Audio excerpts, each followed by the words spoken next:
नमस्ते जी, नमस्ते। शुरू करें? देखिए, पहले प्लान ये था कि स्टेट्स जो है वो ओपन जल्दी करेंगे और 15 मई तक कंप्लीट करेंगे। लेकिन क्योंकि अपनी फाइनेंशियल अकाउंटिंग और मैनेजमेंट अकाउंटिंग हो रखी है, तो अब जल्दी करने के बजाय अपन इसको थोड़ा आराम से ही करेंगे, ताकि प्रैक्टिस इसकी साथ ही साथ होती रहे। तो अपन थोड़ा इसको स्लो चलेंगे। कोर्स थोड़ा सा अगर आगे भी चला जाए 15-20 दिन, कोई फर्क नहीं पड़ेगा, लेकिन अपन इसको थोड़ा अच्छे से करेंगे क्योंकि स्टेट्स जो वो काफ़ी स्टूडेंट्स के लिए नया सब्जेक्ट है, तो अपने को भी एक बार प्रैक्टिस जो वो उसकी चाहिए रहेगी। क्लियर है? शुरू करें। देखो, बिल्कुल फ्रेश शुरू करते हैं। समझिएगा,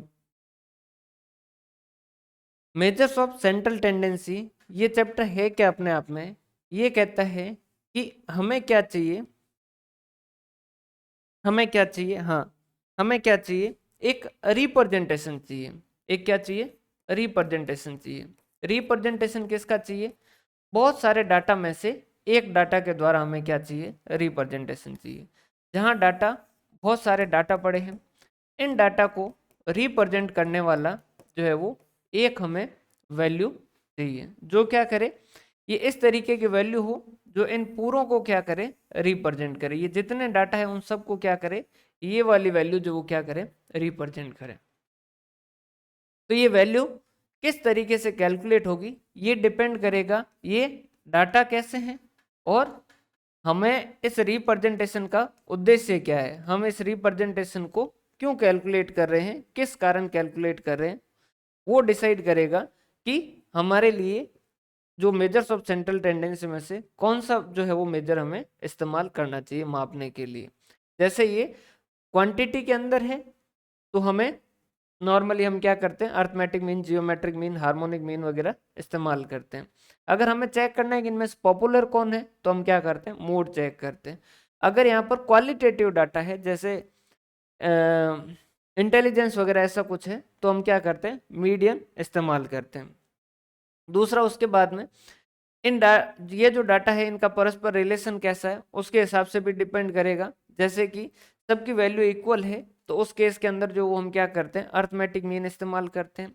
अगर इनमें कंपाउंडिंग इफेक्ट आ रहा हो, तो उस केस के अंदर हम जियोमेट्रिक मीन इस्तेमाल करते हैं। अगर इनका इन्वर्स रिलेशन हो, तो हम क्या करते हैं? हार्मोनिक मीन इस्तेमाल करते हैं।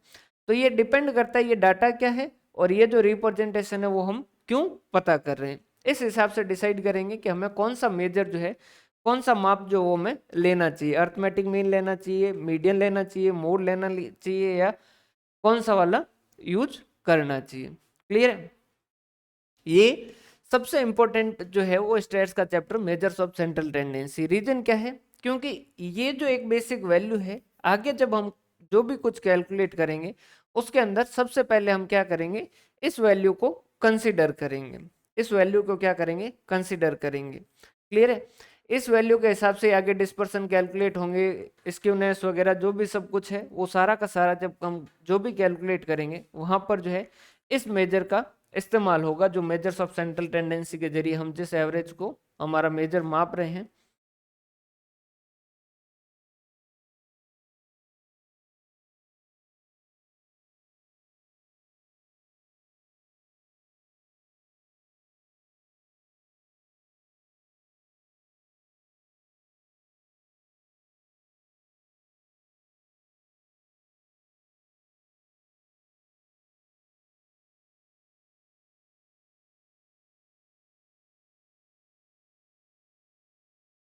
एक सेकंड ना।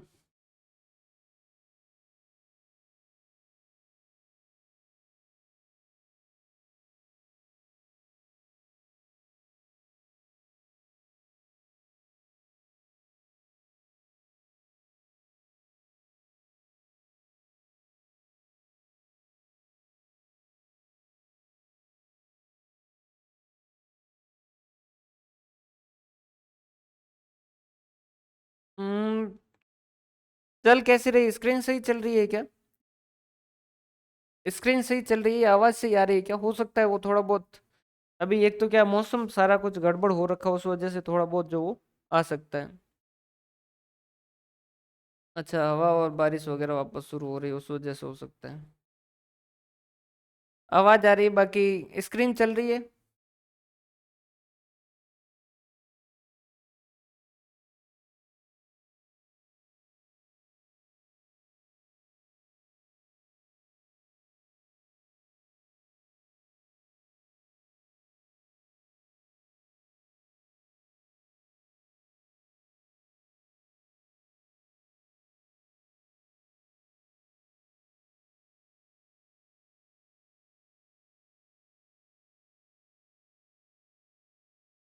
चलिए देखते हैं, अगर फिर और दिक्कत आएगी तो फिर अपन जो है वो,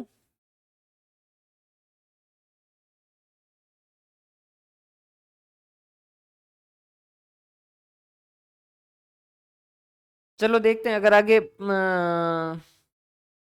अगर सही नहीं होता है 2-5 मिनट में, तो अपन क्या कर देंगे उसको, रोक देंगे। बाकी तब तक जो है वो एक बार ट्राई करते हैं, क्योंकि मौसम कुछ दिनों से ये जो गड़बड़ चल रहा है, और यहाँ अपने जो वो इंटरनेट की ऐसी समस्या है कि थोड़ा बहुत गड़बड़ होता है तो वो क्या कर देते हैं, इसको हटा देते हैं।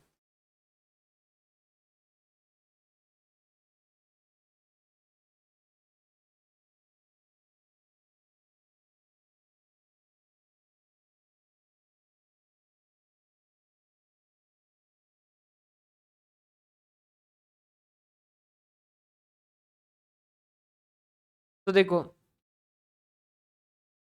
और वैसे रिकॉर्डेड जो वो अपडेट हो जाएगी, उसमें अगर कोई थोड़ा बहुत प्रॉब्लम रह भी जाए ना, तो रिकॉर्डेड अवेलेबल हो जाएगी। तो डिपेंड करता है कि हमारा जो है वो उद्देश्य क्या है, और उस हिसाब से हम क्या करेंगे, मेजर जो वो तय करेंगे। ये जो भी मेजर हम लेते हैं, जैसे चाहे मीन लेते हैं, चाहे मीडियन लेते हैं, चाहे मोड लेते हैं, हार्मोनिक मीन लेते हैं, जियोमेट्रिक मीन लेते हैं, ये हमारे क्या है, एक तरीके से स्टेट्स ऑफ फर्स्ट ऑर्डर जो उनको कहा जाता है। कि सबसे पहले जो है, जो भी डाटा है उनका हम क्या करते हैं, ये वैल्यू कैलकुलेट करते हैं मेजर्स ऑफ सेंट्रल टेंडेंसी के हिसाब से। आगे इसके बाद में इसमें डिस्पर्सन कैलकुलेट होता है, जिसे हम सेकंड ऑर्डर कहते हैं। बाकी आगे जो वो स्क्यूनेस, कुर्टोसिस वगैरह, वो सारी सारी चीज़ें कैलकुलेट होती हैं। तो यहाँ हमें क्या करना है, हर चीज़ जो है, जैसे सबसे पहले अगर अपन अर्थमेटिक मीन लेंगे, तो हमें सबसे पहले देखना है कि अर्थमेटिक मीन जो वो कैलकुलेट किस तरीके से होता है, कंप्यूटेशन देखना है। दूसरा देखना है कि इसकी मेरिट्स क्या है। तीसरा देखना है कि इसके डीमेरिट्स क्या है। और चौथा जो है वो हमें देखना है जो है, इसके यूज कहाँ कहाँ है, अर्थमेटिक मीन जो है वो यूज कहाँ कहाँ होगा। इसके अलावा जो हमारे मेजर्स ऑफ सेंट्रल टेंडेंसी है, उनको ब्रॉडली अगर हम देखें तो मेन दो कैटेगरीज है हमारे पास, जिसमें एक तो है वो पोजिशनल है, और एक जो है वो हमारी मैथमेटिकल है। पोजिशनल वो है जो क्या है, पर्टिकुलर उस जगह पर होने के कारण जो है वो हमारी वो सेंट्रल वैल्यू बन रही है। जैसे मीडियन हो गया, तो जो सबसे बीच में खड़ा है वो हमारा जो है वो सेंट्रल टेंडेंसी के हिसाब से, हमारा मीडियन के हिसाब से हमारा एवरेज बनता है। क्लियर है। वहां पर कैलकुलेशन जो वो नहीं होती, या फिर मोड जो है जिसकी फ्रीक्वेंसी सबसे ज्यादा है, वो हमारा एक तरीके से क्या बन जाता है, मेजर्स ऑफ सेंट्रल टेंडेंसी या एवरेज बन जाता है। यहीं पर अगर हम बात करें, अर्थमेटिक मीन, जियोमेट्रिक मीन या हार्मोनिक मीन, ये सारे के सारे क्या है, मैथमेटिकल स्टेट्स हैं, मतलब कि मैथमेटिकल सेंट्रल वैल्यू है। तो इनमें हम क्या करते हैं, कुछ फॉर्मूला लगा के हम क्या करते हैं, इनको कैलकुलेट करते हैं। और जिनको हम मैथमेटिकली कैलकुलेट करते हैं, उनका आगे मैथमेटिकल यूज भी हो सकता है। तो इनको हम कहते हैं कि इनकी क्या है, एल्जेब्रिक प्रॉपर्टीज है। इनकी क्या है, एल्जेब्रिक प्रॉपर्टीज है। और जिनकी एल्जेब्रिक प्रॉपर्टीज है, उनकी हमें क्या करनी होगी, उन एल्जेब्रिक प्रॉपर्टीज को भी देखना होगा। क्योंकि ये जो एल्जेब्रिक प्रॉपर्टी होगी, जो भी मैथमेटिकल प्रॉपर्टीज होगी, इनके हिसाब से इनका आगे इस्तेमाल होगा। समझ पा रहे हो बात भाई, जिसकी जो भी एल्जेब्रिक प्रॉपर्टी है, जिस तरीके की एल्जेब्रिक प्रॉपर्टी है, तो आगे जब हम जैसे डिस्पर्सन पढ़ेंगे, तो डिस्पर्सन में हमें जैसे इस तरीके का चाहिए कि भाई साइन इग्नोर करने पर जो है वो, और फिर उसका डेविएशन कैलकुलेट करें तो सबसे मिनिमम आए। तो हमें पता होना चाहिए कि ये एल्जेब्रिक प्रॉपर्टी किसकी है। जैसे वो हमें पता है कि अगर मीडियन की है, तो हमें वहां पर मीडियन को इस्तेमाल करना सबसे बेहतर होगा। नमस्ते जी, नमस्ते। समझ पा रहे हो बात। तो ये सारी चीजें हैं, तो हमें सबसे पहले क्या करना है, हर चीज जो है उसका क्या करना है, कंप्यूटेशन देखना है। उसके बाद में हम क्या करेंगे, उसका मेरिट्स देखेंगे। उसके डीमेरिट्स देखेंगे और उसके यूसेज देखेंगे, और उसके अलावा जो भी मैथमेटिकल है उन सब की क्या करेंगे हम, एल्जेब्रिक प्रॉपर्टीज जो है वो भी देखेंगे। समझ पा रहे हो बात? ये सारी चीजें अपने को हर एक एवरेज के बारे में पता करना है। क्लियर है? स्लो स्लो ही चलेंगे, ज्यादा अपन स्पीड नहीं बनाएंगे। अगर 10-15 दिन कोर्स आगे भी चला जाएगा तो भी कोई फर्क नहीं पड़ेगा। और स्टेट्स के जितने भी चैप्टर पढ़ेंगे अपन, जो भी चीजें पढ़ेंगे, वो मंडे से लेके सैटरडे तक जो भी चीज पढ़ेंगे, संडे को उसका टेस्ट रखेंगे, क्योंकि इसकी कंटिन्यूस प्रैक्टिस जो वो जरूरी है। क्लियर है? तो इसमें अपने को क्या करना है, मंडे से लेके सैटरडे तक जो भी पढ़ेंगे, संडे को उसका अपन क्या करेंगे, टेस्ट रखेंगे। मतलब कि एमसीक्यू जो प्रोवाइड करेंगे तो आप उनको क्या करना है, प्रैक्टिस करना है, ताकि ये अपना बिल्कुल अच्छे से हो जाए। क्लियर है? और अब जो है वो एमसीक्यू बाकी के जो फाइनेंशियल अकाउंटिंग और मैनेजमेंट अकाउंटिंग उनके भी बनाने शुरू करेंगे, तो उनको भी अपन जो वो अपडेट करना शुरू कर देंगे। क्लियर है?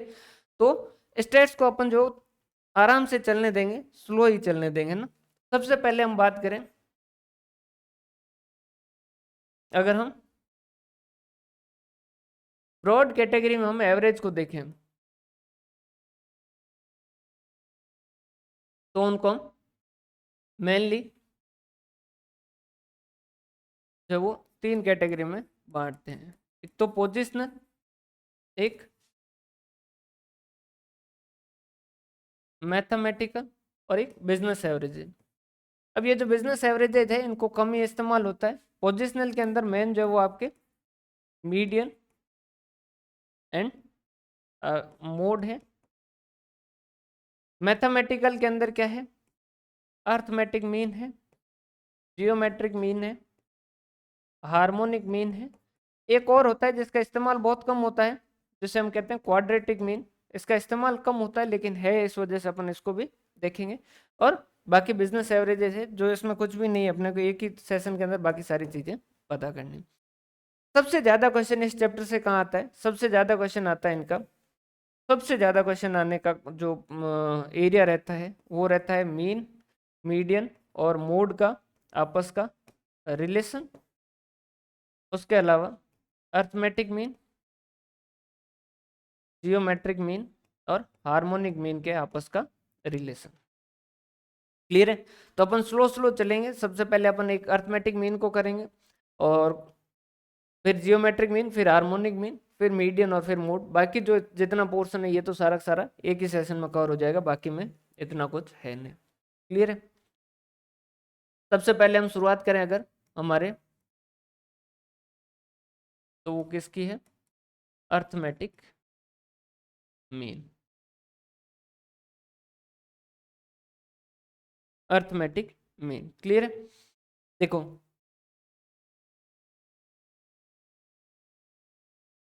अभी जब आप क्लास अटेंड कर रहे हो ना, तब जो है वो calculator Blaze,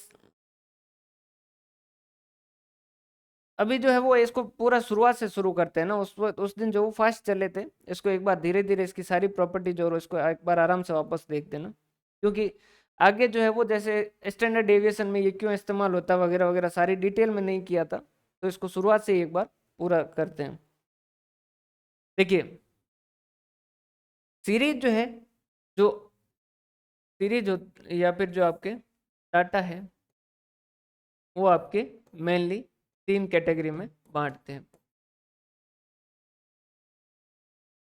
individual, discrete and continuous. Clear है? इंडिविजुअल और डिस्क्रीट में तो वैसे कोई फर्क नहीं है, ये उसी को लिखने का तरीका है। जैसे कि 5, 5, 6, 7, 8, ये अगर लिखा गया है कि स्टूडेंट के मार्क्स जो वो इस तरीके से 5, 5, 6, 6, 6, 7, 8, तो इनको तो हम क्या कहते हैं, इंडिविजुअल सीरीज। इंडिविजुअल का मतलब क्या है, हर किसी की जो फ्रीक्वेंसी है वो क्या है, एक है। जैसे एक स्टूडेंट के 5 नंबर आए तो ये एक स्टूडेंट है, एक 5 वाला स्टूडेंट और है तो उसको एक बार और लिखा जाएगा। जबकि डिस्क्रीट में हम क्या कर देते हैं, 5 और इसकी फ्रीक्वेंसी 2 लिख देते हैं, 5 2 स्टूडेंट के, चाहे एक स्टूडेंट के, इस तरीके से। और कंटिन्यूस में हम क्या करते हैं, 0 से 10, 10 से 20, 20 से 30 और इस तरीके से अपन करते हैं।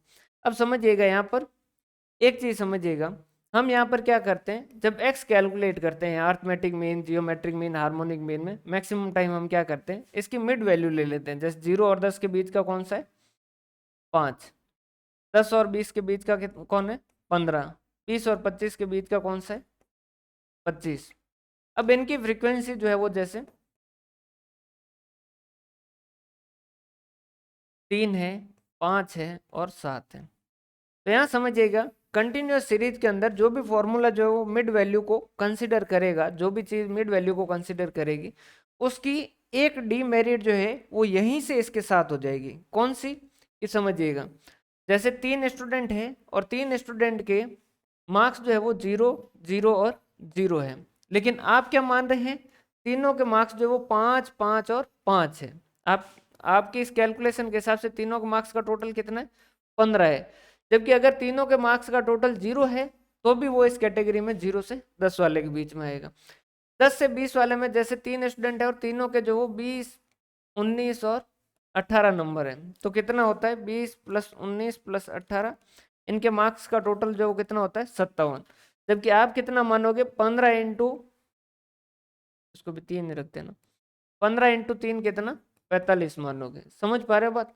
तो जब भी कंटिन्यूस सीरीज होती है और जिसमें हम क्या करते हैं, मिड वैल्यू कैलकुलेट करते हैं, तो हम ये मानते हैं कि जो सारी वैल्यू है वो क्या कहाँ है, बीच में है। जबकि ऐसा एक्चुअल में हो नहीं हो ऐसा कोई जरूरी नहीं है। तो जो भी फॉर्मूले मिड वैल्यू को कंसिडर करके कैलकुलेट किए जाएंगे उसके अंदर ये एक हमेशा डिफेक्ट जो है वो रहेगा ही रहेगा। क्लियर है, समझ पा रहे हो बात यहाँ तक की, क्लियर है। अब इसकी बात करें अपन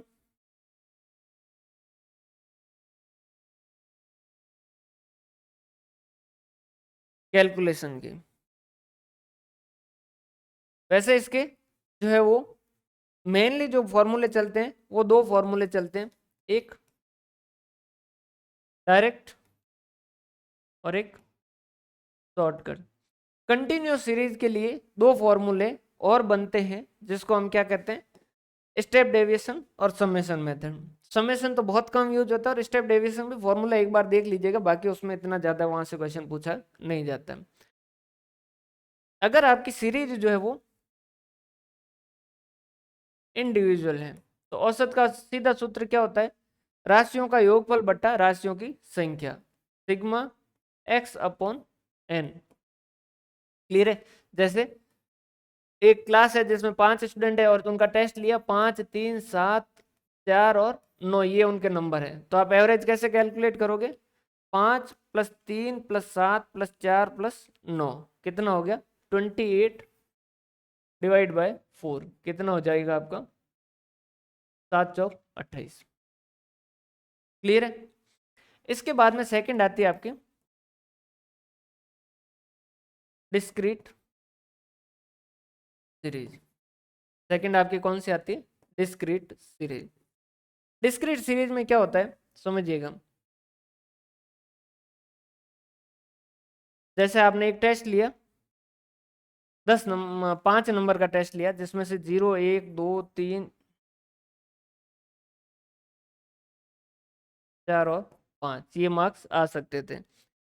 3 स्टूडेंट थे जिनके 0 आए, 4 स्टूडेंट के 1 आए, 2 स्टूडेंट के 2 आए और 3 स्टूडेंट के 3 आए, 4 स्टूडेंट के जो वो 3 आए और 5 स्टूडेंट के जो वो 2 आए, सॉरी 2 स्टूडेंट के 5 मार्क्स आए। इस तरीके से तो फ्रीक्वेंसी क्या है, जीरो की फ्रीक्वेंसी 3 लिखा है, इसका मतलब क्या है, 3 स्टूडेंट है जिनके 0, 0 और 0 है।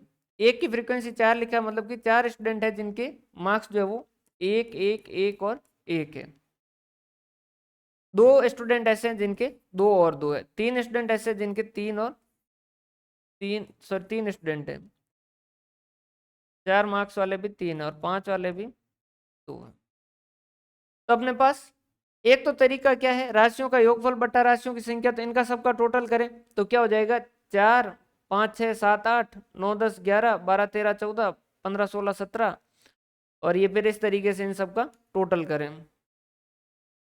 समझ पा रहे बात। एक तो क्या है अपन इन सबका टोटल करें, या फिर 3 स्टूडेंट 0 के मतलब कि तीनों का टोटल कितना है 0, 4 स्टूडेंट है जिनके एक एक मार्क्स है, तो यहाँ 4 कर दो या 4 इंटू 1 कर दो, 4 हो जाएगा।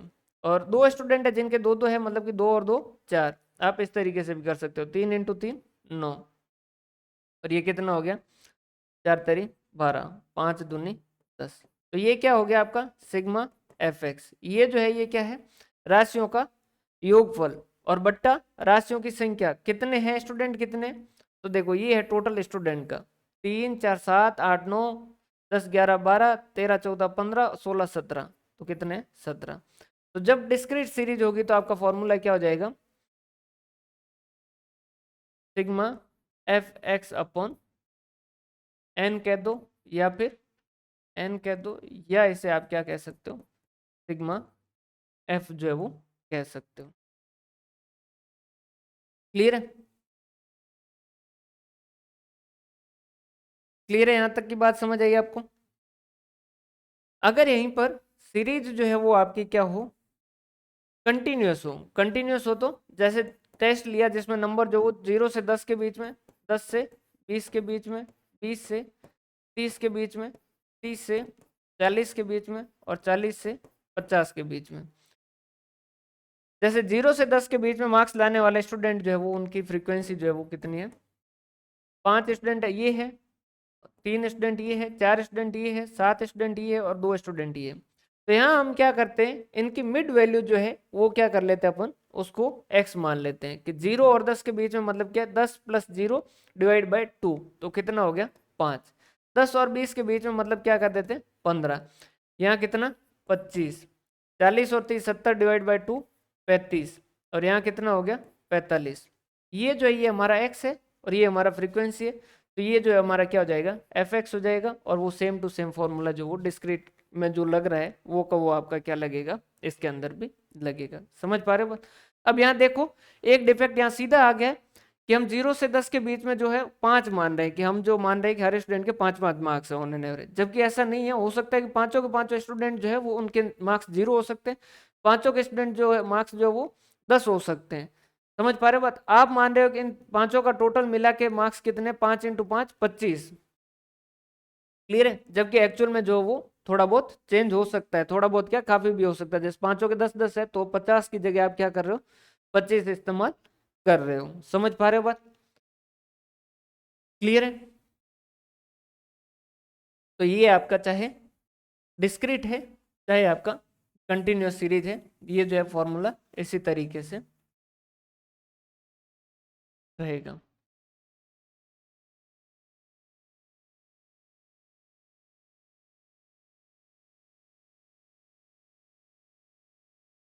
कंटिन्यूअस सीरीज तो क्या हो जाएगा sigma f x upon n, या सिग्मा एफ कह दीजिए। क्लियर है। लेकिन कई बार क्या होता है, प्रॉब्लम आ जाती है। प्रॉब्लम कैसे आ जाती है, जैसे कि क्या हो, वैल्यू जो है वो इस तरीके से हो,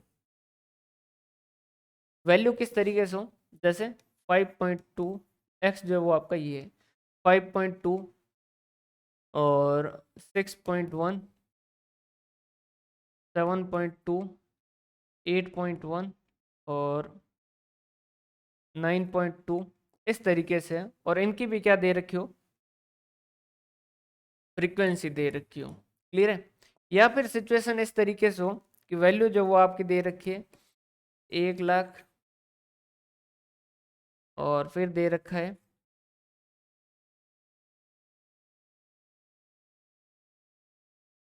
1 लाख 10, 1 लाख 100, 1 लाख 150, इस तरीके की अगर वैल्यू दे रखी हो तो कैलकुलेशन क्या हो जाती है, कॉम्प्लिकेटेड हो जाती है। समझ पा रहे हो बात भाई। इनके बीच में अब जैसे इनकी फ्रीक्वेंसी दे रखी है तो 5.2 को जो है, जैसे इसकी फ्रीक्वेंसी दे रखी है कि भाई 3 5 7 6 4, ये इस तरीके से इनकी फ्रीक्वेंसी दे रखी है। तो 5.2 इंटू 3 करना जो क्या हो जाता है, मुश्किल हो जाता है। तो अपन क्या कर सकते हैं, वहां पर एक इसकी अर्थमेटिक मीन के आगे एक प्रॉपर्टी है, उस वजह से ये ऐसा हो पाता है। तो वो प्रॉपर्टी है अपन आप आगे डिस्कस करेंगे। तो यहाँ पर हम क्या कर सकते हैं, किसी को एज्यूम मीन मान सकते हैं। जैसे इसके बीच में जो वो नॉर्मली वैल्यू कौन सी दिख रही है, 7 दिख रही है, ठीक है। किसी भी एब्सोल्यूट अमाउंट किसी को भी मान सकते हो आप, कोई भी ऐसी दिक्कत नहीं है। जैसे आपने एज्यूम मीन मान लिया जो वो 7। क्लियर है। तो ये क्या कहता है, आप जो भी एज्यूम मीन मानो उससे क्या करो, डी एक्स कैलकुलेट करो। हमने कहा डी एक्स क्या है, तो एक्स माइनस ए कैलकुलेट कर दो। 5.2 माइनस 7 कर दो, 5.2 माइनस 7 कितना हो गया ये 1.8। 6.1 माइनस 7 कर दो, कितना हो गया 0.9। 7.2 माइनस जो वो 7 कर दो, कितना हो जाएगा 0.2। 8.1 माइनस 7 कर दो, कितना हो गया 1.1। 9 में से 7 गए, कितने हो गए 2.2। क्लियर है। तो यहां आपकी क्या हो गई, जो कैलकुलेशन है वो क्या हो गई, सिंपल हो गई। फिर आप क्या कर दो, इनको गुणा कर दो। अब जो है वो एफ डी एक्स जो है वो आप आसानी से कैलकुलेट कर सकते हो। एफ डी एक्स जो वो आसानी से कैलकुलेट कर सकते हो। 1.8 इंटू 3 कितना हो गया 5.4। 9 पंजों की 45, तो ये हो गया 4.5। 7 दूनी 14, 1.4। 66, 6.6, 2.2 इंटू 4, 8.8। तो ये क्या कहता है कि आप कैसे कैलकुलेट कीजिए, 5.4 प्लस 4.5 प्लस 1.4 प्लस 6.6 प्लस 8.8, ये आ गया आपका 26.7। 26.7 और फ्रीक्वेंसी का टोटल कितना बैठ रहा है आपका, 3 प्लस 5 प्लस 7 प्लस 6 प्लस 4, कितना बैठ रहा है 25 बैठ रहा है। तो ये क्या कहता है, कैसे कैलकुलेट करूं, A plus sigma F D X upon sigma F कर दीजिए। तो ये कितना है, एज्यूम मीन आपने क्या माना था 7 plus sigma F D x जो वो कितना है 26.7। कोई कैलकुलेशन मिस्टेक हो तो भाई बताते रहिएगा ना। डिवाइड बाय 25, तो कितना हो गया 26.7 डिवाइड बाय 25 प्लस 7, ये हो गया 8.068। और चाहते आप अपने डायरेक्ट वाले मेथड से, तो डायरेक्ट वाले मेथड से भी कैलकुलेट कर सकते थे। उस केस में क्या हो जाता 5.2 इंटू 3, ये हो जाता आपका 15.6। 6.1 इंटू 5, 30.5। 7.2 इंटू 7, 50.4। 8.1 इंटू 6, 48.6। और 9.2 into 4, 36.8। 15.6 plus 15.6 plus 30.5 plus 50.4 plus 48.6 plus 36.8, 181.9 divide by 25। Calculation कहीं न कहीं मिस्टेक कर दी भाई मैंने। कहाँ की है कैलकुलेशन मिस्टेक भाई, देखो तो एक बार।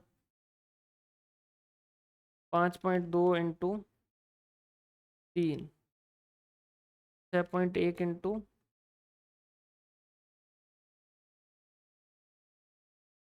अच्छा ये माइनस की है सारी, ये दोनों वैल्यू माइनस की है ना। एक्स माइनस जो वो ए एज्यूम मीन 7 कर रहे हैं, तो 5.2 माइनस 7 जो माइनस का आएगा, ये भी माइनस का आएगा, तो ये भी माइनस का, ये भी माइनस का है, तो ये कैलकुलेशन जो वो चेंज हो जाएगी। 181.9 डिवाइड बाई 25, ये कितना आ रहा है 7.276। यहाँ कितना आ रहा है देखो, 1.4 प्लस 6.6 प्लस 8.8 माइनस 4.5 माइनस 5.4, ये आ रहा है 6.9।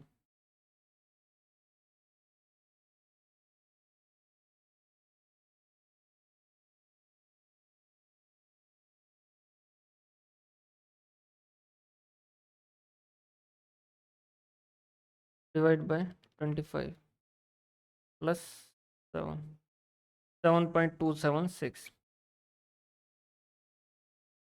क्लियर है। हाँ समझ पा रहे हो बात भाई? वो मैंने माइनस नहीं लिखा था इस वजह से। तो चाहे आप डायरेक्ट मेथड से करो चाहे शॉर्टकट मेथड से करो, आपको क्या होगा, आंसर जो वो सेम मिलेगा। समझ पा रहे हो बात? क्लियर है? अब यहाँ समझिएगा, क्वेश्चन किस तरीके से पूछा जा सकता है। क्वेश्चन इस तरीके से पूछा जा सकता है, अगर जैसे इसमें इन दोनों के अंदर बात करेंगे भाई शॉर्टकट फॉर्मूले के बारे में, तो क्वेश्चन इस तरीके से पूछा जा सकता है कि शॉर्टकट फॉर्मूला कब इस्तेमाल करना चाहिए। तो शॉर्टकट फॉर्मूला तब इस्तेमाल करना चाहिए जब वैल्यू बहुत ज़्यादा बड़ी हो, तो वहां पर अपन क्या कर सकते हैं, एक अज्यूम मीन ले लेते हैं, ताकि जैसे अपना सेकंड वाला एग्जांपल था, इसमें अब ये 1 लाख और इनसे मल्टीप्लाई करना भारी है, तो आपने क्या कर दिया, एक अज्यूम मीन ले लिया, अज्यूम मीन ले लिया 1 लाख। क्लियर है? तो फिर ये कितना हो जाएगा, 0 हो जाएगा, ये 10 हो जाएगा, वैल्यू एकदम से छोटी हो जाएगी, और फिर जो वो इसको कैलकुलेट कर सकते हो। या फिर जो है, हाँ समझिएगा, अगर वैल्यूज बहुत बड़ी हो तो शॉर्टकट फॉर्मूला लिखना आपके लिए, शॉर्टकट फॉर्मूले से कैलकुलेशन करोगे तो आसानी से हो जाएगी। या फिर सबसे ज्यादा शॉर्टकट फॉर्मूला कब इस्तेमाल होता है, जब वैल्यू फ्रैक्शंस के अंदर हो, तो हमें क्या करना चाहिए, शॉर्टकट फॉर्मूला जो वो इस्तेमाल करना चाहिए, वहां पर हमारे लिए ज्यादा बेहतर रहता है। यहां तक की बातें क्लियर है क्या?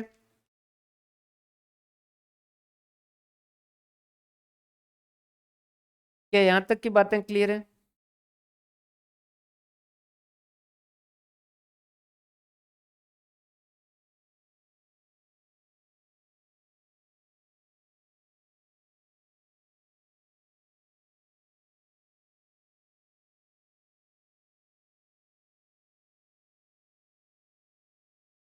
यहां तक में कोई डाउट हो तो बता दीजिए भाई। तो यहाँ फॉर्मूला क्या बन जाएगा, A plus sigma D X upon N, A plus sigma F D X upon N, यहाँ भी जो A plus sigma F D X upon N. Clear है?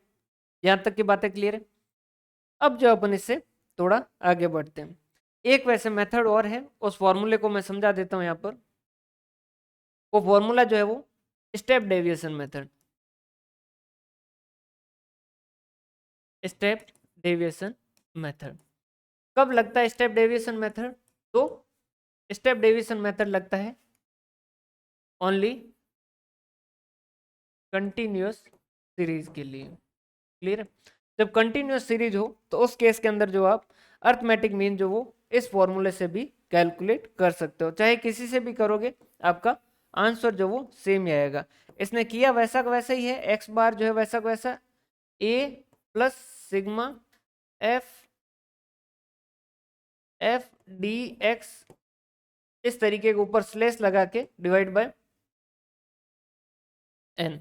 अब आपके दिमाग के अंदर एक क्वेश्चन आएगा कि ये जो स्लेस है वो क्यों लगाया है, तो उसका कारण ये है कि वो कहता है कि इसका मतलब ये है कि सिग्मा एफ, और ये जो है इसका मतलब ये है कि x minus A divide by क्या करो, आई करो। हमने कहा मतलब, तो उन्होंने कहा देखो, जैसे आपने कंटिन्यूस सीरीज का एक एग्जांपल कहाँ लिखा था, जहाँ पे लिखा था, या यहाँ नया ही लिख देते हैं, डिवाइड बाय एन। जैसे कि आपका एक्स बार जो है वो मान लीजिए आपका आता है 25, और सीरीज है 0 से 10, 10 से 20, 20 से 30, तो एक्स कितना हो जाएगा, 5, 15, 25। तो डी एक्स कितना हो जाएगा, 5 माइनस 25 कितना, डी एक्स कितना हो जाएगा, -20 -10 0। लेकिन ये कितना हो जाएगा, माइनस का 20 डिवाइड बाय इनके जो है वो इंटरवल कितना है 10, माइनस का 10 डिवाइड बाय 10, 0 डिवाइड बाय 10।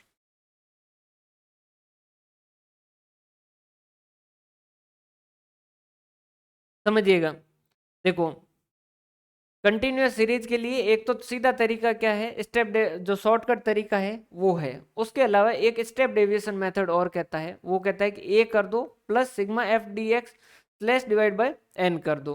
तो हमने कहा कि ये ऊपर जो है वो ये क्यों लगा रहे हो, इसको भी अपन आगे पढ़ेंगे पूरा का पूरा, इसे क्या कहा जाता है और किस तरीके से कैलकुलेट होता है वगैरह। तो हमने इन्होंने कहा कि देखो dx का मतलब तो क्या है x माइनस ए, जबकि dx अगर स्लैश लगा रखा है तो इसका मतलब है कि x minus A divide by क्या करो आप आई बी करो। क्लियर है? तो वो सीरीज में जिस तरीके से है उस तरीके से हम क्या करेंगे यहाँ पर कैलकुलेट करेंगे। क्लियर है यहाँ तक का? क्या कैलकुलेशन तक का पार्ट क्लियर है?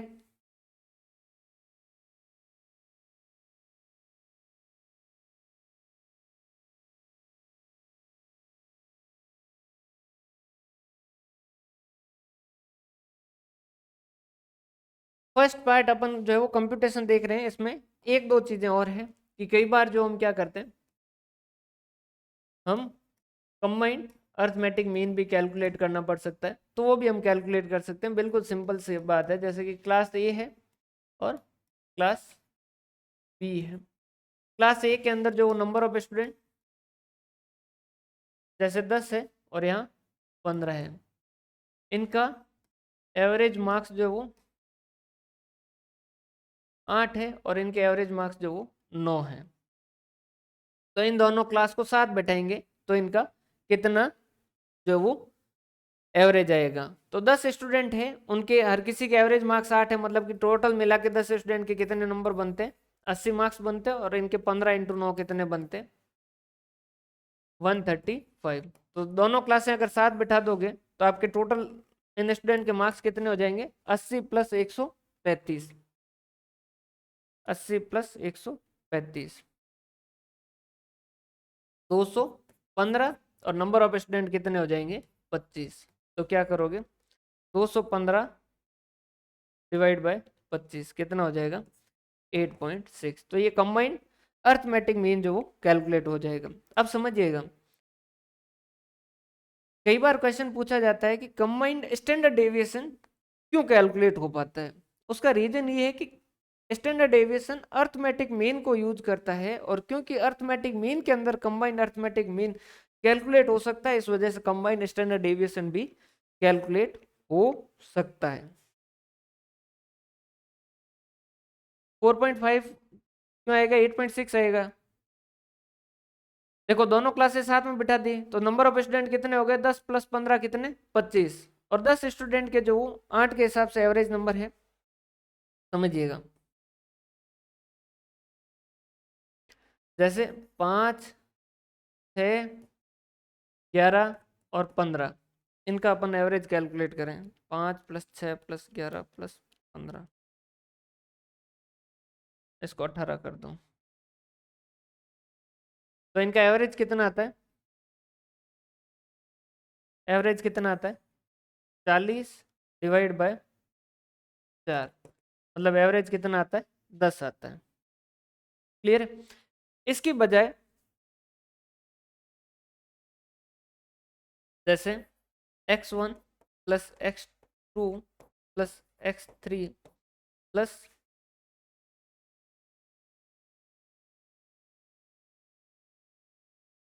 x4, ये इस तरीके से है। करते करते xn अगर है तो ये बराबर होगा किसके, n गुणा x बार के। समझिएगा ये क्या इक्वेशन लिखी है, जैसे ये 4 वैल्यू है, ठीक है, तो चारों का टोटल जो कितना है, 40 है। चारों का टोटल जो कितना है, 40 है। इस 40 को आप कैसे एक्वायर और कर सकते हो कि नंबर ऑफ आइटम कितने हैं, 4 है, ये n इंटू एक्स बार जो कितना है, 10। तो ये इस तरीके से भी कैलकुलेट हो सकता है। इस वजह से इसकी एक प्रॉपर्टीज के अंदर ये भी हम पढ़ेंगे कि अगर हमें n और x bar number of item और x बार अगर हमें पता है कि उसका एवरेज कितना है, अर्थमेटिक मीन कितना है, तो हम टोटल जो है उनका वो कैलकुलेट कर सकते हैं। समझ पा रहे हो बात? जैसे ऊपर वाले कंबाइंड वाले में अपन ने कैलकुलेट किया कि भाई इसमें 10 स्टूडेंट है और एवरेज 8 नंबर है, मतलब कि टोटल 10 का मिला के जो मार्क्स कितने हैं, 80 मार्क्स है। समझ पा रहे हो बात? तभी तो 80 डिवाइड बाई 10 किया तो 8 आया होगा। अब हो सकता है कि किसी के 10 मार्क्स हो, किसी के 0 हो, किसी के 5 हो, लेकिन सबका मिला के जो कितना है, 80 है। क्लियर है? यहाँ तक की बात समझ आ रही है आपको? क्लियर है यहाँ तक की? तो यहाँ तक जो है इसका कहने का मतलब क्या है कि अगर ये x1 plus x2 plus x3 जितने भी हैं, जितने नंबर ऑफ आइटम है, इज इक्वल टू क्या कर दो, n इंटू एक्स बार कर दो, या फिर ये सिंपल से और इसको सिंपल रखो तो ये क्या है कि भाई ये जो है ये सारे के सारे क्या है, सिग्मा एक्स है। तो sigma x divide by n करते ही हो तभी आपका एक्स बार आता है। इस वजह से क्या है, सिग्मा एक्स बराबर क्या हो जाएगा, एन इंटू एक्स बार हो जाएगा। कि भाई सब वैल्यू का टोटल कितना होगा, number of item into average calculate कर दो। क्लियर है भाई, यहां तक की बातें क्लियर है। इसके बाद में एक जो है वो और आता है, वेटेड एवरेज अर्थमेटिक मीन। कुछ भी फर्क नहीं है, वेटेड कह दो, ये जो है वो सेम एक तरीके से डिस्क्रीट के जैसा का जैसा होगा। जो वेट है वो किसका काम करेगा, एक तरीके से फ्रीक्वेंसी का काम करेगा।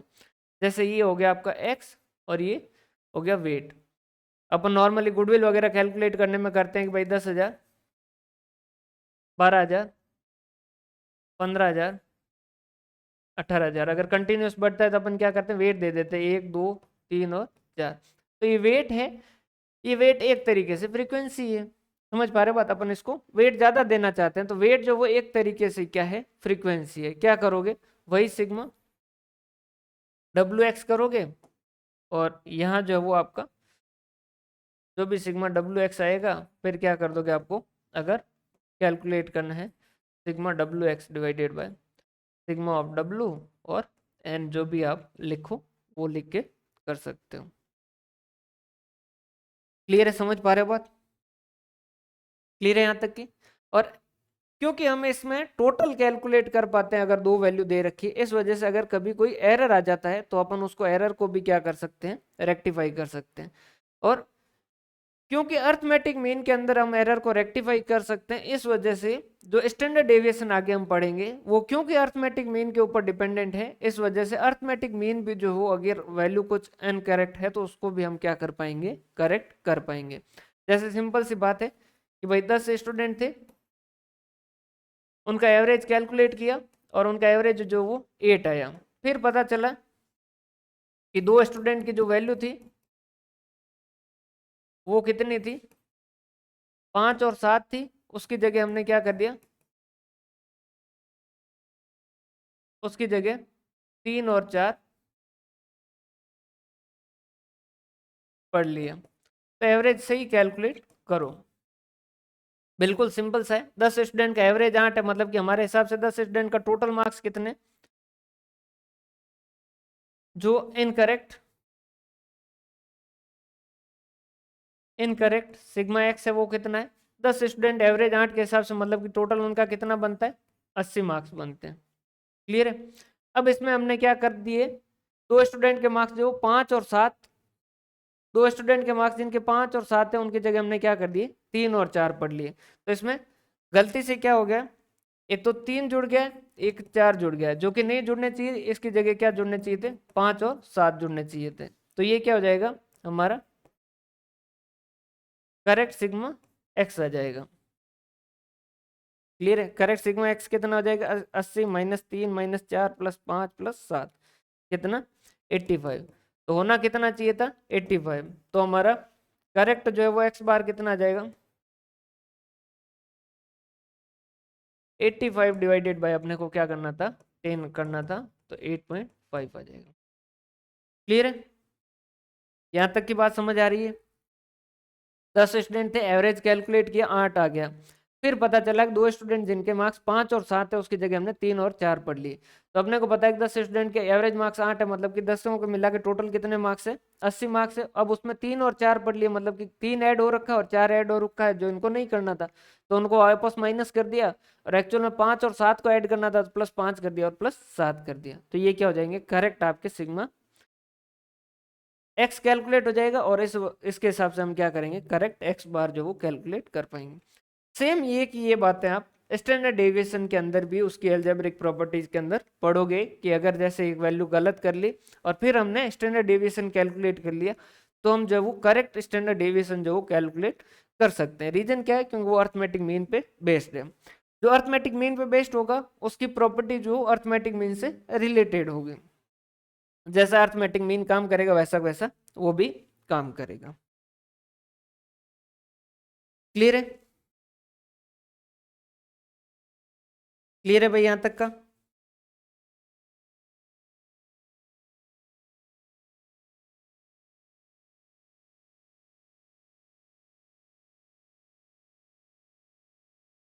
क्लियर है? अब इसकी कुछ चीजें और समझिएगा, जिसमें अपन क्या करेंगे, इनकी जो सीरीज है उसके अंदर क्या क्या चेंज किया जाए तो किस किस तरीके से हो सकता है। जैसे कि आपकी ये सीरीज है, एक्स है और ये इनकी फ्रीक्वेंसी है, ये आपका एफ एक्स आ गया। ये जैसे है 2, 3, 7 और 11।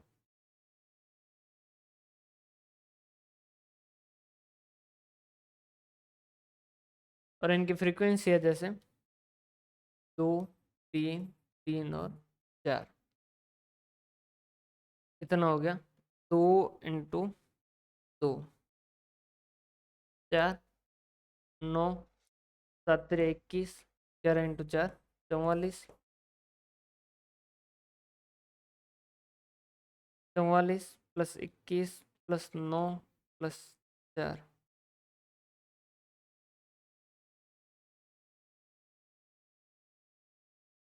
78। तो आपका sigma x square, sorry,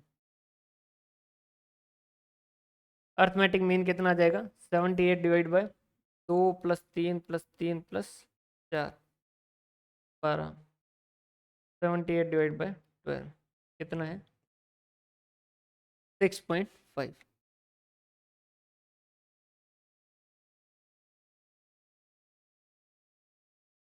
mean deviation जो है वो तीनों से निकालते हैं, लेकिन इसकी एक प्रॉपर्टी है और उस प्रॉपर्टी की वजह से कहा जाता है कि मीन डेविएशन को अर्थमेटिक मीन से नहीं निकालना चाहिए। निकाला जा सकता है, बेसिकली बिल्कुल निकाला जा सकता है, लेकिन उसे मीडियन से निकाला जाना चाहिए तो सबसे बेस्ट आंसर देगा। क्लियर है? वो तीनों से कैलकुलेट हो सकता है, बिल्कुल सही बात है आपकी कि तीनों से कैलकुलेट हो सकता है, लेकिन जब हम मीन डेविएशन पढ़ेंगे तो एक मीडियन की एक प्रॉपर्टी होती है कि सिग्मा अगर साइन इग्नोर कर दें x - x बार तो, सॉरी, x -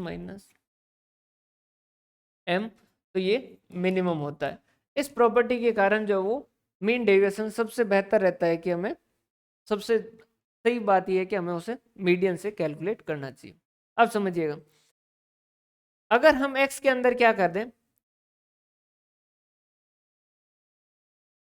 x के अंदर दो दो जोड़ दें और फिर है जो अगर हम mean deviation, sorry, arithmetic mean calculate करते हैं तो क्या होगा, और अगर x के अंदर हम 2 से गुणा कर देते हैं और फिर कैलकुलेट करते हैं तो क्या होता है? अब समझिएगा, 2 जोड़ देते हैं मतलब कि आपका अब x कितना हो जाएगा? 4, 5, 7 और 2 9 और 11 और 2 12 और 13। ठीक है, तो आपका फ्रीक्वेंसी कितनी दे रखी है? 2, 3, 3 और 4। पहले एक बार कैलकुलेट करते हैं फिर इसका कारण देखते हैं। अब आपका कितना हो जाएगा? 4 दूनी 8, 5 तिरिया 15, 9 तिरिया 27 और ये कितना हो गया? 13 × 4 52। 8 + 15 + 27 + 52 102। तो ये कितना हो जाएगा? 102 डिवाइड बाय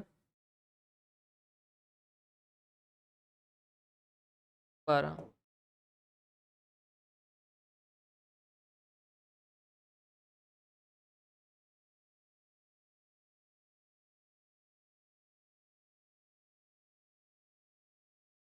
एक सेकेंड है ना।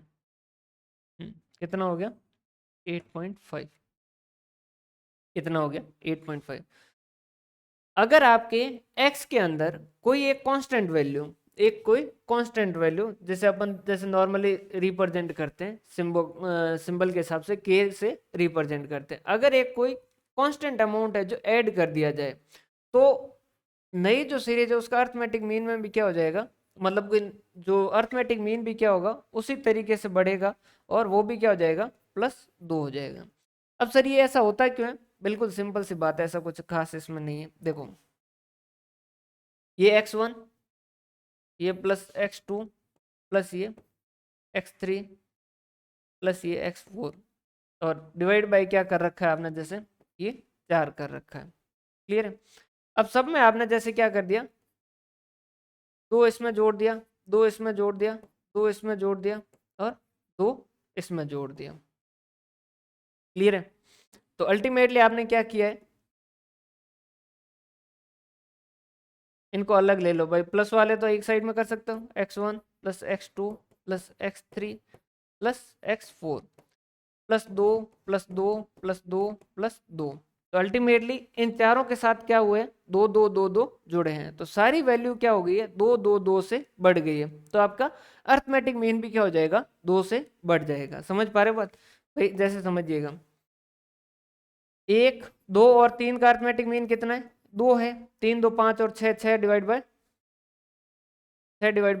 तीन जो है वो हमारा दो कैलकुलेट हो रहा है। सब में एक एक जोड़ दोगे तो क्या हो जाएगा, दो तीन और चार हो जाएगा। तो कितना हो जाएगा, चार तीन सात आठ नौ, नौ डिवाइड बाय तीन, ये कितना हो जाएगा, तीन। सब में अगर इसमें अगर दो दो और जोड़ दोगे तो आपका अर्थमेटिक मीन कितना होना चाहिए, पांच होना चाहिए। तो जैसे अगर सब में दो दो जोड़ोगे तो कितना हो जाएगा, दो और दो चार, पांच और छह, इसका अर्थमेटिक मीन कितना आएगा, पांच आएगा। तो अगर एक कोई कांस्टेंट वैल्यू सीरीज के सारे वेरिएबल के साथ जोड़ दिया जाता है तो अर्थमेटिक मीन भी जो है वो क्या होगा, उसी कांस्टेंट अमाउंट से क्या हो जाएगा, इंक्रीज हो जाएगा। क्लियर है? और इंक्रीज हो जाएगा तो डिक्रीज भी हो जाएगा। समझ पा रहे बात भाई? प्लस की जगह अगर यहाँ माइनस माइनस करते तो ये कम भी हो जाता, अगर प्लस की जगह माइनस माइनस करते तो माइनस भी हो जाता। समझ पा रहे बात? जो प्लस की प्रॉपर्टीज रहेगी वही माइनस की रहेगी। अब चेक करते हैं अपन मल्टीप्लाई वाली। अब हम चेक करते हैं कि अगर मल्टीप्लाई कर दिया जाए, जैसे ये आपका x है और ये आपका, या वो कॉपी कर लेते हैं, यहां तक में कोई डाउट हो तो बता दीजिए भाई।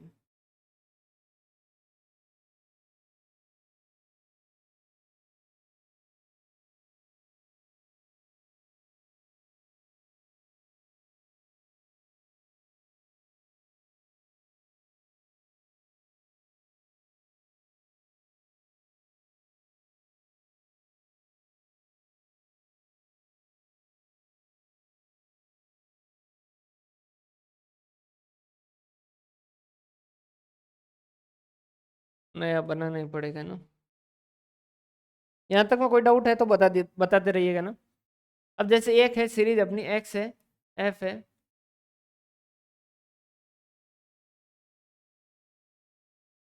सीरीज है यही दो तीन सात और 10। फ्रीक्वेंसी इनकी दो तीन, तीन और चार है। कितना हो गया ये, दो और दो चार, तीन और तीन नौ, सात तेरिया 21, 10 चौक 40, कितना हो गया, 40 प्लस 21 प्लस 9 प्लस 4, 74। तो आपका क्या हो जाएगा, एक्स बार बराबर 74 डिवाइड बाय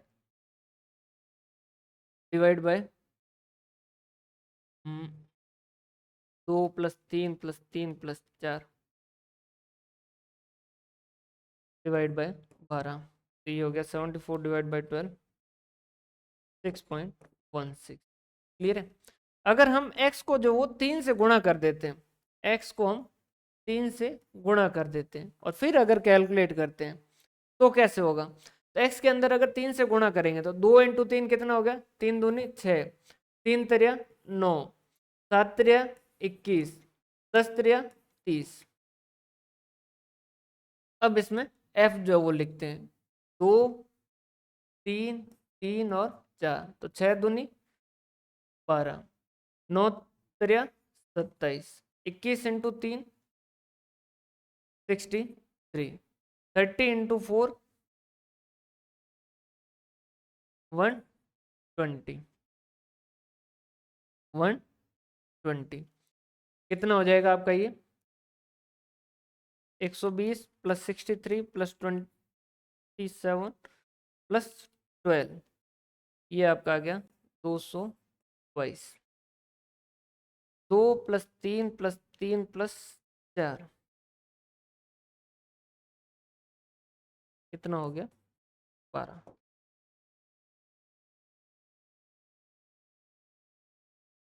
ये हो गया आपका 222/12। 222/12 ये कितना आता है आपका 18.5। और 6.166 को अगर आप करो गुणा 3 से तो भी कितना आएगा 6.16 इंटू 3 तो भी आएगा आपका 166 रखोगे तो आपका कितना आएगा AM में भी 3 से मल्टीप्लाई होगा। सर ऐसा क्यों हो रहा है? कुछ भी नहीं है, सिंपल सी बात है। ये आपका x1 है, ये x2 है, ये x3 है, ये x4 है। इन सबको अगर एक कांस्टेंट डिवाइडेड बाय n कर रखा है, ठीक है, ये आपका x बार ऐसे कैलकुलेट कर रहे थे। अब आपको क्या हुआ, इनको सबको एक वैल्यू से मल्टीप्लाई करना, जैसे k से मल्टीप्लाई कर दिया तो ये k और k और k। अल्टीमेटली इसका इफेक्ट क्या आएगा, ये कॉमन ले लो, ये x1 plus x2 plus x3 plus x4 divide by n। आप इसको ऐसे भी लिख सकते हो k into x1 plus x2 plus x3 plus x4 divide by n। तो ये क्या हो रहा है, वो कांस्टेंट वैल्यू जो वो मल्टीप्लाई हो रही है और वैसा वैसा डिवाइड भी होगा। समझ पा रहे हो बात? तो अगर कोई आपके अर्थमेटिक जो आपकी सीरीज के सारे वेरिएबल के अंदर एक कांस्टेंट वैल्यू से मल्टीप्लाई किया जाए तो आपके अर्थमेटिक मीन भी क्या हो जाएगा, मल्टीप्लाई हो जाएगा। डिवाइड करोगे तो डिवाइड हो जाएगा। डिवाइड कुछ भी नहीं, डिवाइड भी एक तरीके से मल्टीप्लाई है भाई। 5 की जगह 1/5 कर दो तो भी वो भी क्या एक तरीके से मल्टीप्लाई ही है। क्लियर है? यहां तक की बात समझ आई?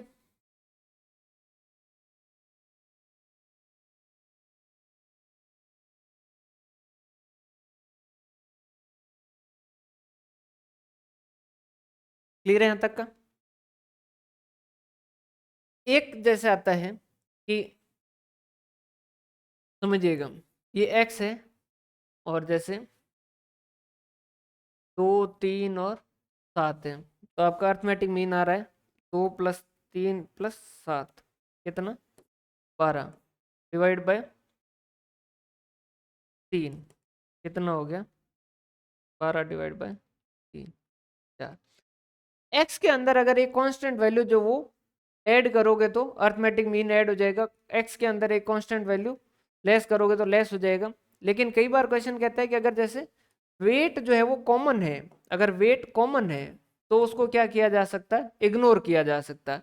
या फ्रीक्वेंसी कॉमन है तो उसको इग्नोर की जा सकती है। रीजन क्या होता है, देखो जैसे इनकी फ्रीक्वेंसी जो वो सबकी 3 3 3 है, तो आपकी 3 3 3 है तो चाहे 3 3 3 रखो चाहे 1 1 1 रखो कोई फर्क नहीं पड़ेगा। रीजन क्या, 2 × 3 कितना हो गया 3 दूनी 6, 3 तिरिया 9, 7 तिरिया 21, 30 और 6 36, 36 डिवाइड बाय कितना करोगे 36 डिवाइड बाय 9 कितना आएगा 4।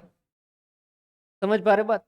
तो फ्रीक्वेंसी या वेट सबका कॉमन है या एक ही है तो उसे क्या किया जा सकता है, इग्नोर किया जा सकता है। आपकी कैलकुलेशन उसी तरीके से सेम ही रहेगी। समझ आ रही बात? बाकी फ्रीक्वेंसी वेट के अंदर एक एक दो दो जोड़ोगे वगैरह करोगे ना तो फिर आंसर उस तरीके से नहीं चलेगा। क्लियर है यहां तक का? ये तो है इसकी सारी की सारी जो वो प्रॉपर्टी वगैरह।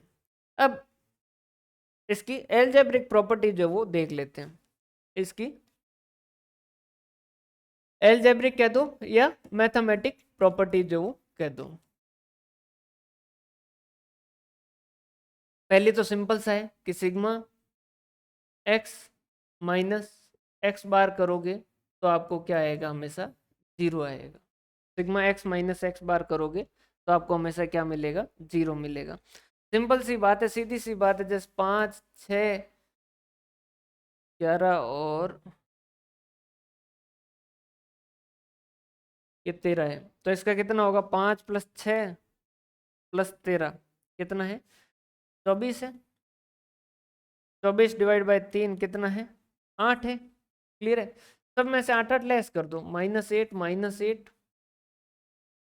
-8, तो कितना हो जाएगा 5 - 8 -3 -2 और +5, ये हमेशा क्या रहेगा 0 ही रहेगा। समझ पा रहे हो बात? सीधी सी बात है भाई, ये क्या है समेशन ऑफ एक्स है और ये क्या है समेशन ऑफ एक्स बराबर किसके होता है n इंटू एक्स बार है। तो ये जो है ये क्या है एक तरीके से एक्स बार इंटू एन है 8 इंटू, समझ पा रहे हो बात भाई, ये जो है ये समेशन ऑफ एक्स है और ये 8 जो है वो ये क्या है एन इंटू एक्स बार है। 3 है तो 3 बार होंगे, 4 है तो 4 बार होंगे। इस वजह से क्या होगा सिग्मा करोगे अगर एक्स माइनस एक्स बार तो हमेशा क्या रहेगा 0 रहेगा। दूसरी इसकी एक प्रॉपर्टी है जो कि सिग्मा एक्स माइनस एक्स बार का अगर आप स्क्वायर करोगे तो ये क्या होगा हमेशा मिनिमम होगा। बाकी आप चाहे किसी भी वैल्यू से एक्स बार की जगह कोई भी वैल्यू रखोगे तो ये क्या कहना चाहता है कि भाई ये जो आपका आया है एक्स माइनस एक्स बार, इसका अगर आप स्क्वायर कर देते हो एक्स माइनस एक्स बार का स्क्वायर तो 3 3 9 ये 4 और 5 25, ये जो टोटल आएगी ये मिनिमम आएगी। एक्स बार की जगह अगर आप और कोई भी वैल्यू लेके कंसीडर करोगे ना तो ये जो है ये क्या रहेगी सबसे कम रहेगी। रीजन भी है ये बीच की वैल्यू है, समझ पा रहे बात, आपने सब वैल्यू को कंसीडर करके डिवाइड बाय जो नंबर ऑफ आइटम करके किया तो ये एग्जैक्ट आपकी एवरेज है और ये पूरी तरीके से बराबर है, तो इसका स्कोर जो क्या होगा सबसे कम होगा मिनिमम होगा। अब समझिएगा दो चीजें समझिएगा, ये मिनिमम है इसी कारण जो वो क्या किया स्टैंडर्ड डेविएशन ने इसको इस्तेमाल किया, इसी कारण जो वो स्टैंडर्ड डेविएशन ने इसका इस्तेमाल किया। क्लियर, इसी प्रॉपर्टी के कारण स्टैंडर्ड डेविएशन ने इसका इस्तेमाल किया। एक आगे अपन और पढ़ेंगे जिसके अंदर हम ये पढ़ेंगे स्टैंडर्ड एरर और प्रोबेबल एरर वगैरह जो होते हैं ना, तो स्टैंडर्ड एरर वगैरह में भी क्या है अर्थमेटिक मीन जो है वो यूज होता है, क्योंकि स्टैंडर्ड एरर के अंदर भी अर्थमेटिक मीन यूज होता है। रीजन क्या है उसका फॉर्मूला जो वो स्टैंडर्ड डेविएशन अपॉन √n करके ऐसा फॉर्मूला, तो स्टैंडर्ड डेविएशन कर रहा है तो क्योंकि standard deviation arithmetic mean consider करता है तो ये जो फॉर्मूला स्टैंडर्ड एरर वो भी जो वो क्या होगा यहाँ पर मिनिमम होगा। समझ पा रहे बात, क्लियर है? समझिएगा स्टैंडर्ड डेविएशन जो है वो क्या कहता है कि अर्थमेटिक मीन की एक प्रॉपर्टी क्या है सिग्मा एक्स माइनस एक्स बार का स्क्वायर जो मिनिमम है, तो इसका मतलब स्टैंडर्ड डेविएशन जो है वो क्या होगा डेविएशन एक तरीके से मिनिमम होगा क्योंकि उसने क्या किया एक्स बार को कंसीडर किया।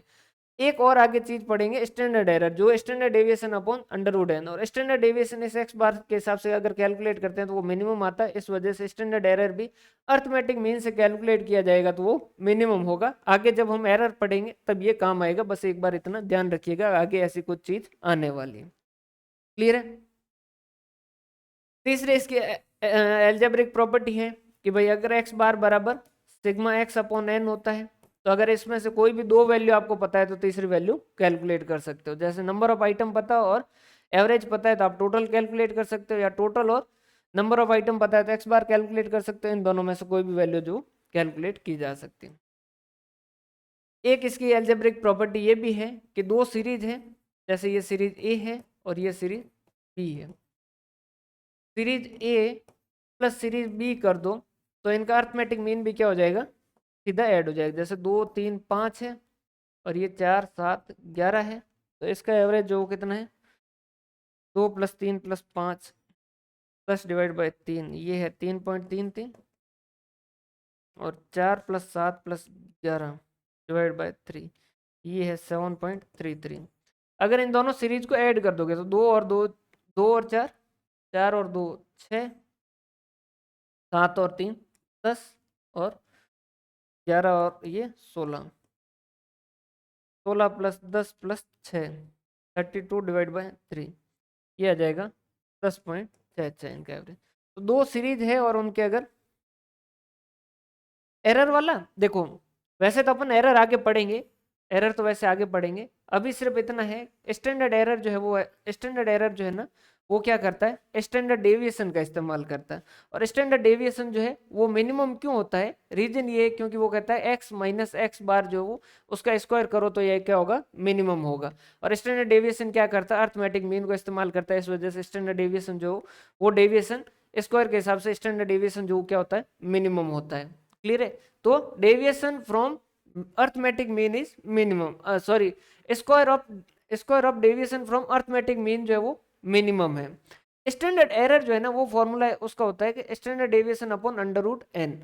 स्टैंडर्ड डेविएशन को इस्तेमाल करता है, तो स्टैंडर्ड डेविएशन किसको करता है? अर्थमेटिक मीन को इस्तेमाल करता है। इस वजह से कहा जाता है अगर स्टैंडर्ड एरर कैलकुलेट करोगे आप किससे, इससे अर्थमेटिक मीन से, तो वहां पर क्या होगा? सबसे मिनिमम होगा। समझ पा रहे बात? रीजन क्या है? स्टैंडर्ड एरर जो वो स्टैंडर्ड डेविएशन को इस्तेमाल कर रहा है और स्टैंडर्ड डेविएशन जो वो अर्थमेटिक मीन को करता है, और अर्थमेटिक मीन जो मतलब उसका स्क्वायर करके कैलकुलेट होता है। भाई ये जो है एक्स माइनस एक्स बार का स्क्वायर किया, ये मिनिमम है, ये मिनिमम है, तो ये जो है स्टैंडर्ड डेविएशन मिनिमम होगा, ऊपर जो मिनिमम होगा तो सीधी सी बात है इसकी वैल्यू भी क्या होगी? मिनिमम होगी। क्लियर है यहाँ तक की बात है?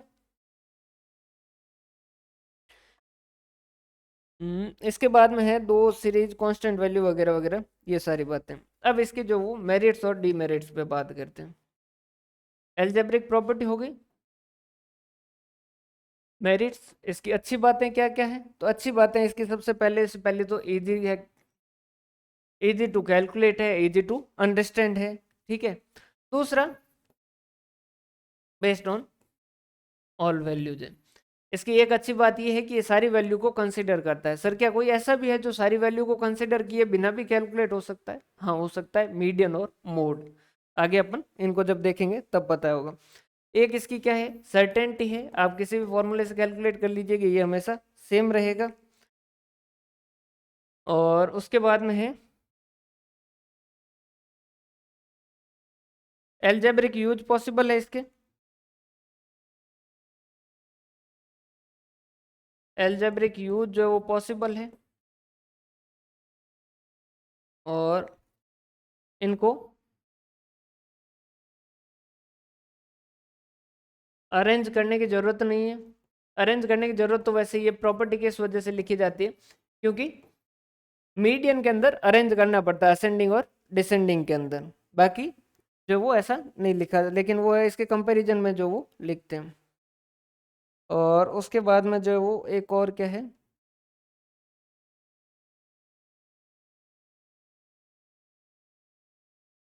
और वो कहता है कि दोनों साइड जो वो वैल्यू बराबर होगी। दोनों साइड वैल्यू कैसे होगी? जैसे 5, 7 और 11, इन दोनों का जो वो क्या है?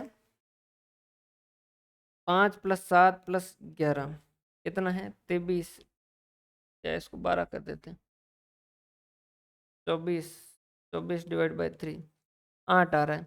तो ये क्या कहता है? अर्थमेटिक मीन से छोटी वाली वैल्यू, अर्थमेटिक मीन से छोटी वाली वैल्यू जो भी आती है 8 है, तो 5 - 8 और 7 - 8 कर दो, या फिर इसको सीधा सीधा ही लिख दो, 8 - 5 और 8 - 7। ये किसके बराबर होगी? इससे बड़ी वाली जो वैल्यू है 12 - 8। सीधी सी बात है, बीच की वैल्यू तो ये होना ही चाहिए। तो ये कितना? 3, और ये कितना है? 1, और ये 4। तो ये कहता है कि ये एक तरीके से बैलेंसिंग भी कर देता है, दोनों साइड बराबर कर देता है। क्लियर है? बाकी ये जो वो एक इसकी प्रॉपर्टी ये भी लिखा जाता है कि सैम्पलिंग में फ्लक्चुएशन से कम इफेक्ट होती है। वो आपको ये वाली प्रॉपर्टीज को आगे समझ आएगी, जब अपन सारी चीजें पढ़ लेंगे ना तब आपको समझ आएगा। क्लियर है यहाँ तक का? क्लियर है यहाँ तक का? अब इसकी बात करें अगर हम डीमेरिट्स की, कि इसकी कमियां क्या क्या है। डीमेरिट्स की, तो सबसे पहला तो सबसे इसकी सबसे बड़ी कमी जो है ना, जो मतलब है वाकई कमी, बाकी तो सारी बेचारे की नाम बदनाम करने वाली बातें, ये एक्सट्रीम वैल्यू से अफेक्ट होता है। एक्सट्रीम वैल्यू से अफेक्ट होता है मतलब कि एक बहुत बड़ी वैल्यू आ गई तो अर्थमेटिक मीन एकदम से चेंज हो जाएगा। भाई एक्सट्रीम वैल्यू से अफेक्ट होना क्या अच्छी बात है क्या? नहीं। आपका जैसे फ्रेंड का सर्कल है, उसके अंदर एकदम एक कोई जो बहुत पैसे वाला आ गया, और आपके कुछ फ्रेंड है जो कंटिन्यूस उसी से बातें कर रहे हैं और आपको भूल रहे हैं, तो क्या वो अच्छा आदमी है या बुरा आदमी? बिल्कुल पिटना चाहिए इस लखन का आदमी। समझ पा रहे हो बात? तो ये बात क्या है? ये कहता है कि ये एक्सट्रीम वैल्यू से अफेक्ट हो जाता है, कि एक कोई एक्सट्रीम वैल्यू आ गई तो ये क्या हो जाएगा? अफेक्ट हो जाएगा। सिंपल सा एग्जांपल, जैसे दो फैमिली है, उनकी इनकम जो 10,000 और 15,000, तो इनकी एवरेज इनकम कितनी आएगी? 12,500। अब इसी सोसाइटी के अंदर एक और फैमिली आई और जिसकी इनकम मंथली जो वो क्या है, जैसे 1 लाख है, तो ये कितना हो जाएगा?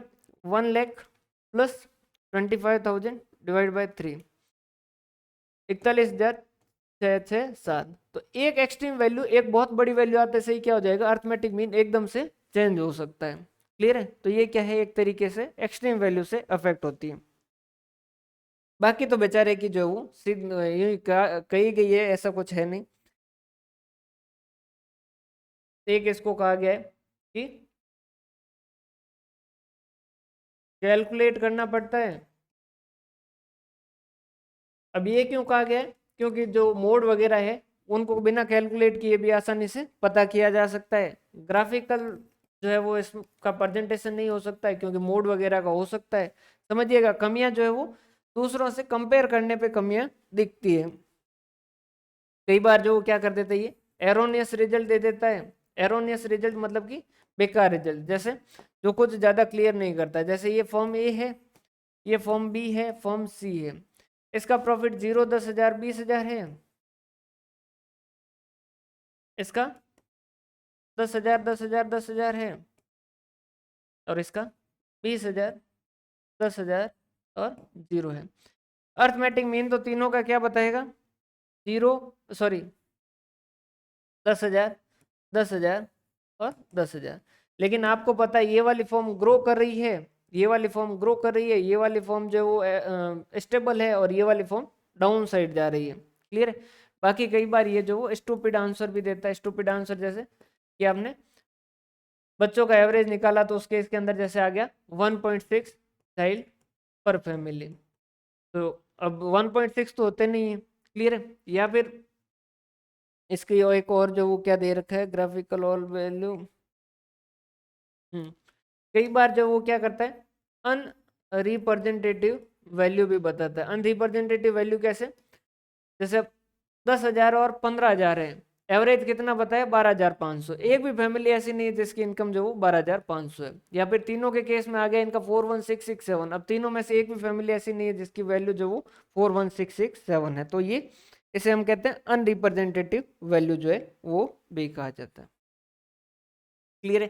तो ये है आपका टोटल मिला के अर्थमेटिक मीन।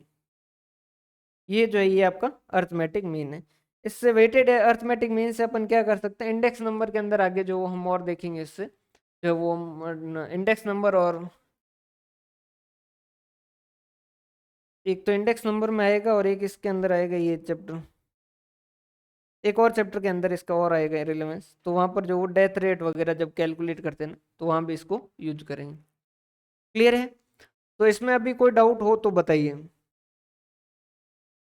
कहाँ कैलकुलेट किया जाता है, जहाँ अर्थमेटिक मीन कहाँ इस्तेमाल होना चाहिए, जहाँ पर जो वैल्यू क्या हो, क्वांटिटी के अंदर हो, इनकम प्राइस वगैरह ऐसा केस हो, तो वहाँ पर अपन क्या कर सकते हैं, ये कैलकुलेट कर सकते हैं।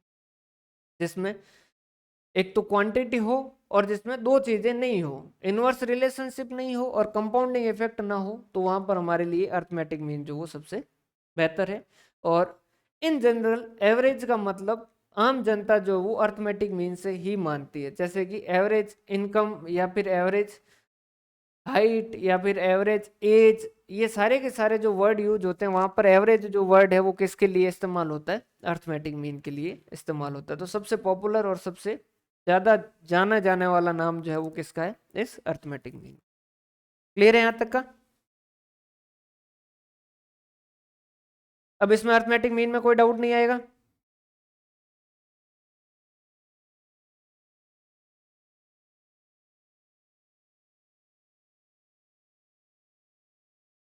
कर लोगे भाई?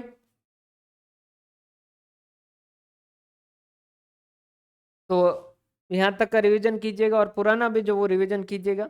अपन जो वो टेस्ट वगैरह अपडेट करना शुरू करेंगे, और इसका जो है वो यहाँ से लेके feasible result, feasible result, feasible result कहाँ लिखा था?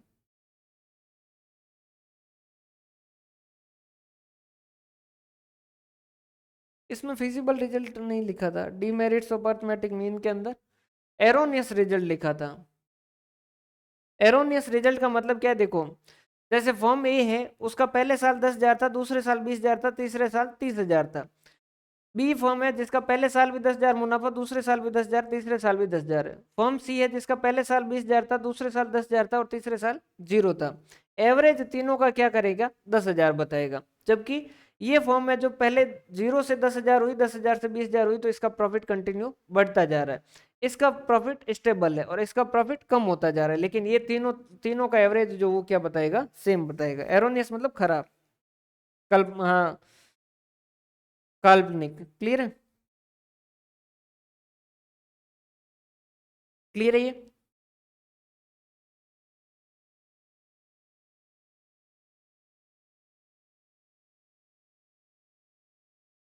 क्लियर है यहाँ तक? और कोई डाउट हो तो है, व्हाट्सएप नंबर है ही आपके पास, तो भेजते रहिएगा। हंसते रहें, मुस्कुराते रहें, पढ़ते रहें, और स्टेट्स जो वो धीरे धीरे ही करेंगे ना, थोड़ा सा लेट भी हो जाएगा, कोई ऐसा जो वो अपने इतनी जल्दी करने की। फिक्टिशियस, फिक्टिशियस मतलब नाम मात्र का, जैसे कि एक्चुअल में एसेट है ही नहीं। जैसे किंगफिशर ने जो उनके जो लोगो है, जो चिड़िया, उन्होंने उस चिड़िया को जो वो गिरवी रख के उन्होंने लोन ले लिया, फिर बड़ा केस भी हुआ, और जो उनके ऊपर इंक्वायरी भी बैठी कि आपने इनके ऊपर लोन कैसे दे दिया। तो उन्होंने कहा कि उन्होंने एक लोगो जो है वो रखा, तो वो क्या थी, फिक्टिशियस एसेट, मतलब नाम मात्र की एसेट, एसेट दिख रही है लेकिन एक्चुअल में एसेट नहीं है, इस तरीके। पी एंड एल का डेबिट बैलेंस एसेट साइड में लिखा है लेकिन एक्चुअल में वहां पर वो कोई एसेट नहीं है। क्लियर है भाई? तो यहाँ तक का देखिएगा, स्टेट्स जो वो धीरे धीरे चलाएंगे। 15 जो है वो मई की जगह 15 जून भी जाए कोई दिक्कत नहीं, लेकिन अपन अच्छे से करेंगे, ऐसे अपने को कोई खास जल्दी है नहीं। अपन एमसीक्यू जो वो अब ऐसे स्टेट्स के साथ साथ शुरू कर देंगे, तो संडे को जो वो आपके जितने पढ़ोगे सैटरडे तक का, वो सारा का सारा संडे को टेस्ट ले लेंगे। बहुत बहुत धन्यवाद। हंसते रहें, मुस्कुराते रहें, पढ़ते रहें, डाउट आए तो हाथों हाथ ही भेजते रहिएगा ना।